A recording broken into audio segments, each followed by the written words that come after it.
Hi everyone, welcome back to The Last Goodbye. It's Jason here from Kenton Ross Funerals. And I'm here Tim with Tim here. Sorry. Oh, and Tim. I'm sorry. You Yeah. always introduce. I would like to introduce myself. You can introduce yourself. It's Tim from now here, on. and I'm here with Jason. All right, we're funeral directors, north side of Brisbane, and we're here to talk to you about funeral stuff and about death and all that kind of thing that goes along with it. So, I mean, when you say it like that, it doesn't sound like you could have any laughs or joke about anything, Jace, but I think most of our days are spent laughing with each other and laughing with the families that we meet. yeah, hearing those stories and letting the good things roll out through. Oh man, there are some cracking stories, and a few of those will probably come out in today's episode because we're going to be talking about, I guess, the process from the first call. Yeah, so all those stories start from a point, and that point for what we're going to talk about today is that initial contact that you have with funeral directors. How does that go? Where does that lead into? What should happen? What does happen? And what are the crazy things that do happen? Yeah. Jace, you're the owner here at Kenton Ross. You are usually in charge of, most of the time, 90% of the time, you're taking phone calls after hours and throughout the day as well. So you've probably got many more stories than I do. I've got a few after my time here. I think the thing that I'm never ready for is the emotion that some people have. And it's not just, okay, these people are sad or these people are angry or these people are happy. It's not just that. It's they could start happy and then suddenly it takes a turn and you're not expecting it. And that's, I think that's the mark of a good funeral director, is being able to ride with them and sort of respond appropriately to people. It's something that I think all of us here really take pride in doing, is being able to be that sort of friendly voice on the other end of the line when people are in need. It does come with its fair share of stories, though. Yeah, look, I've always been one for, I didn't really have a name for it in the past, but they call it reflective listening, Reflective listening. Reflective listening. Go, expand on that. Yeah, so someone's talking to you, you try and match their tone, match the mood. Oh. You're not trying to bring your own preconceived ideas to what's going on. Same thing I was always told when you answer the phone as a funeral home, it's morning or afternoon or hello. Yeah. It's not good morning, it's not good afternoon. Oh, because true. For some people it's not good. No. For a lot of them it's not. Yeah. Which, and then you go into a conversation from there. You think you could be talking to a supplier or a family or whatever, and you just match the mood. I do remember, someone calling in one day and it's like, afternoon, Kenton Ross Funerals, this is Jason. And I go, hi, this is, so-and-so, how are you? I'm good, thank you. How can I help today? Yeah. Oh, I was just checking and ringing in to see what's going on, what you guys can do. I'm like, yeah, we're a funeral home, we can do this. And it didn't really sound like someone who was, looking to care for a loved one. It sounded more like a salesman or something. Or someone. I wasn't too sure. So he kept going on telling me about his day and what was going on. And I'm like, oh, yeah, that's great. Yeah, it's good and sunny over here. And we're doing what we have to do. We've got a few services on today and, what's going on. And he's having a bit of a joke about what might be happening in the news that day. I'm like, okay, yep. So how can I help you? I was like, oh, yeah, my mum died this morning. I'm like, I'm like, mate, I'm so sorry. Yeah, but you never know what to expect. You don't know what to expect, and that whole, and that was my initial reaction. We're just talking. It's like, say, oh, I'm sorry. Yeah. We really are. Sorry to hear some of the bad news. Like some people will sit there and say, oh, you just want people to die. It's your business. Blah blah blah. But, yeah. That emotional part of it. We've all gone through it. As family ourselves, we've lost people and things like we really do. Well, I hope all my staff do, and most of them do, and that's why we've built the team we have. Maybe we should move on. But we really do try and care for the families that come through. No, I get what you're saying. People I've had people say to me before, oh, you just want people to die. It's like, no, we don't want people to die. But if someone dies, we want to be there. We want to help out. Yeah. I take great pride. It's almost a selfish reason. I love being amongst this family and having them almost depend on me to answer questions. I love helping people. It's a good feeling. And on a day, we've done everything from, an elderly person who's passed away peacefully at a nursing home or something like that, right down to something sudden for even a younger person. Yeah. And on days like that, when you get to the end of the funeral And it's been an absolute crazy roller coaster of emotion for a week, 2 weeks, or however long the arranging process has taken up to the funeral.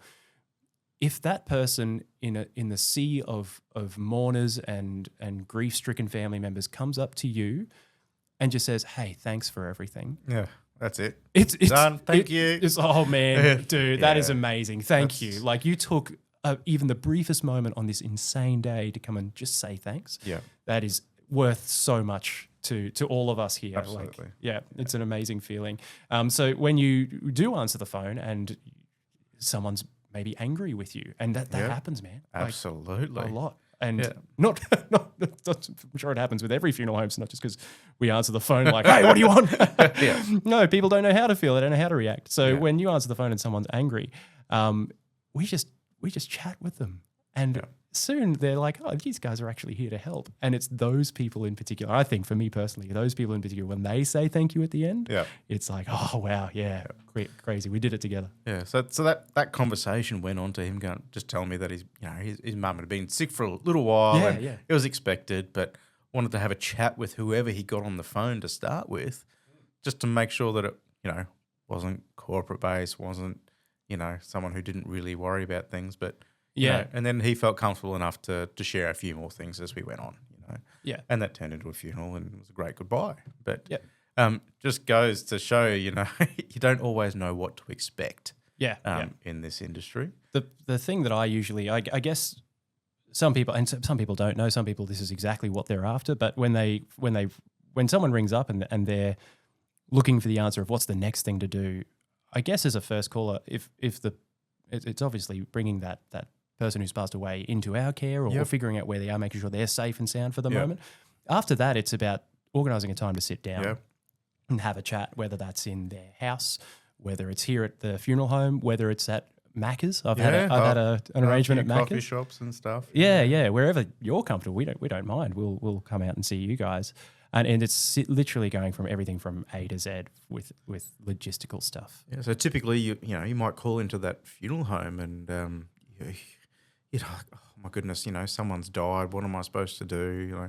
How do I go from here? And we'll just start asking you a couple of questions, like what's your name and who is it that's passed away and what's your relationship to them and do you know if paperwork's in the process for this type of thing? And you might know the answers to a few of those questions, and our questions might prompt you to go ahead and do some of the other things. Yeah. So, by the end of that conversation, we hope to make you feel comfortable. Yeah. We hope to make you feel informed. And that's all it is. We don't need 1,000 questions. We don't need to organise it on the spot. No. So that initial contact, that initial call is just about getting a few details and telling you what the next step is. So, yeah. Do you ever get the people call up who feel they have to tell you everything? Yeah.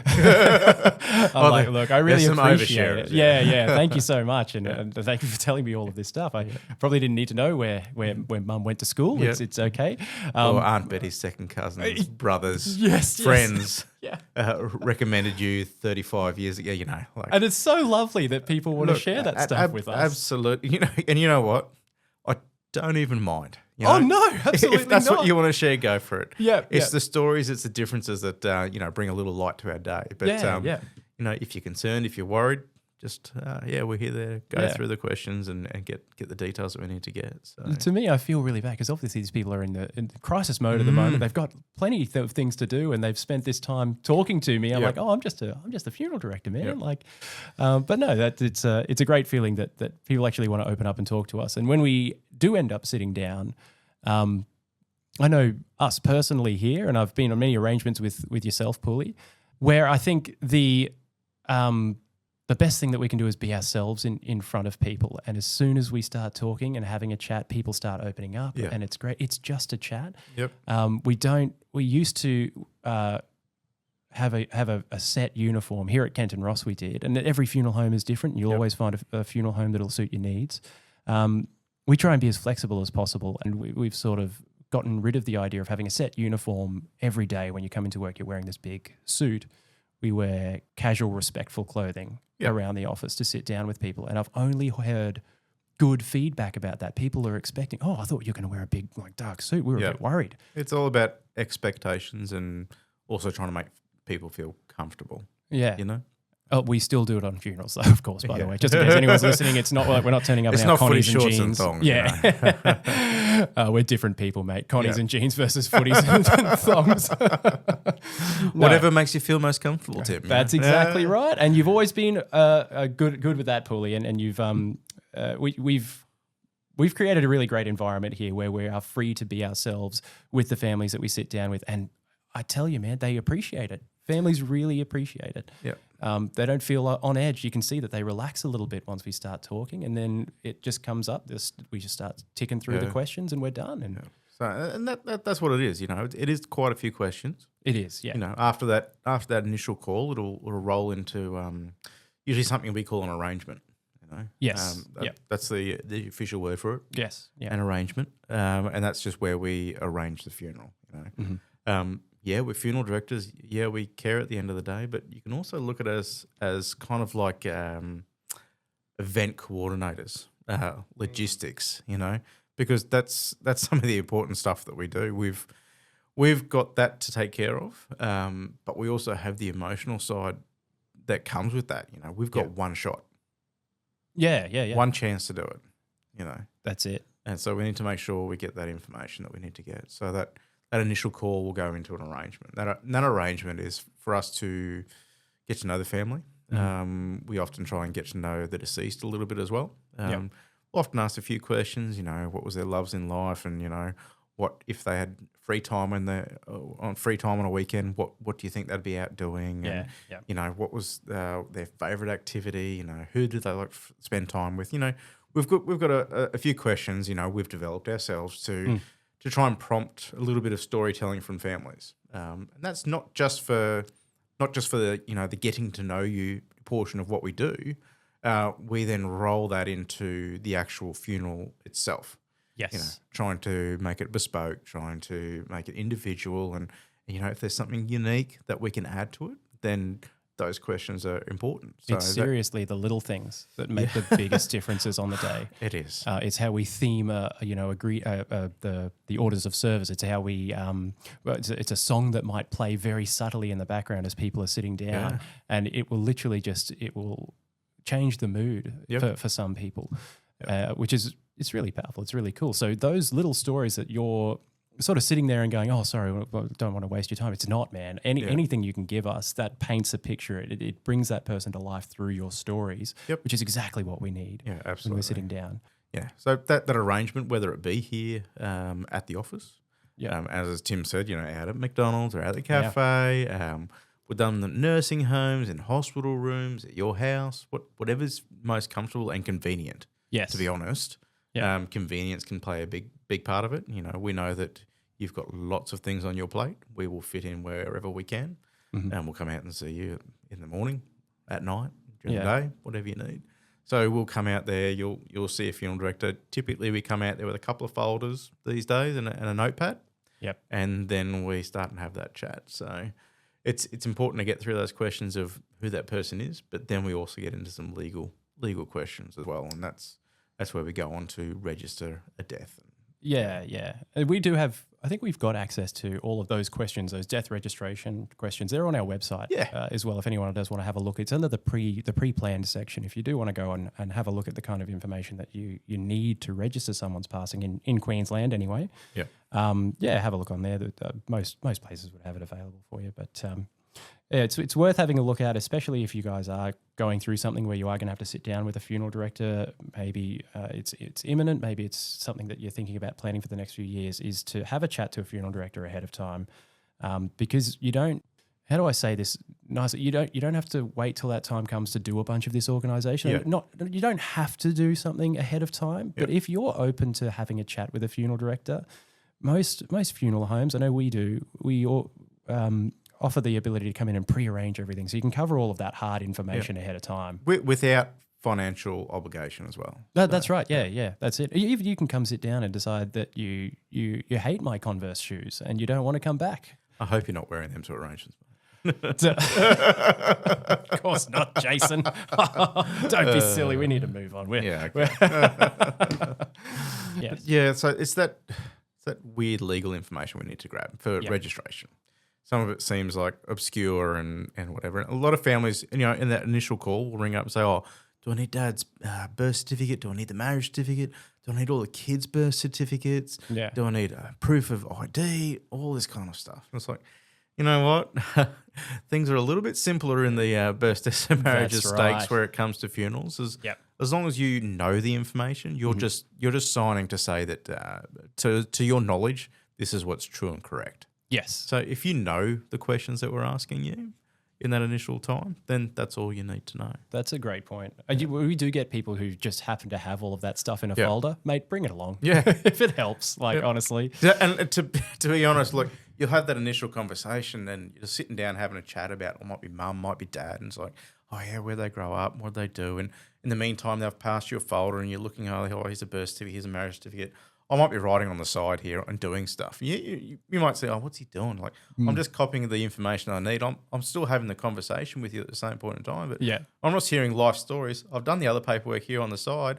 And by the time we get to that point, now we're just talking about the service. And it's like, I don't even have to ask you all the questions. That's great. Yeah. Jace, have you ever had, and this is we might sort of have to end on one of these notes because we're coming to the end of time, but have you ever been sitting with a family who do happen to bring along some paperwork and they find out that maybe grandma wasn't grandma or granddad wasn't granddad due to a birth certificate they've never looked at before? You asking me a leading question from a story that I think I have shared I think you've told with me you before. I was sitting at an arrangement and, grandma had a sister that was very close to her age, closer to her age, 14, 15. We're going back to 20s and 30s when out of wedlock having children was very, very taboo. And they had mum had passed away, and they'd just gone into her things and grabbed all the folders and grabbed all the certificates, and I'm pulling them out. I'm going, okay, yep, this person. Oh, just here on the certificate. Oh, that's grandma. No, that's auntie. I'm like, is that the name there? And they're like, yes. And I'm like, okay. So they had always thought that their auntie was their auntie, but it turns out auntie was actually grandma, and grandma was great grandma. So that's wild. It's earth-shattering stuff. I remember you telling the family were really cool about it, though. Oh, the family were lovely. Yeah. But just that breaking out in that time. Yeah. Just because I was asking these questions. It's funny. You have all of this paperwork around. And I'm the same. I've got all of this paperwork around. I never read it. It's stuff from mum and dad. It's just, it's there. Who cares? Yeah. But it's worth having a look at at some point. Have a closer look one day. You might get one of these. I think we'll wrap it up there. I think the moral of the story here is don't be scared about coming in for a chat. Don't be scared about having a chat whether it be at the time of a funeral need or well before. Just have a chat. You're not wasting our time. Information is key. Yes, yeah, absolutely. And that, if that's whether or not you're using us as funeral directors or just getting the information, we are happy to have a chat. Yep. No, we know lots of funeral directors are around Brisbane. They're all great people. And I know they're the same. It's never too much. Just to have a bit of a chat with us, give us some information, and we'll use it 100%. Yep. Got any questions? Shoot them through. But otherwise, we'll chat to you next time. Thanks so much for sticking with us, guys. Thanks, Jace. This is the last goodbye. The last goodbye. Thank you.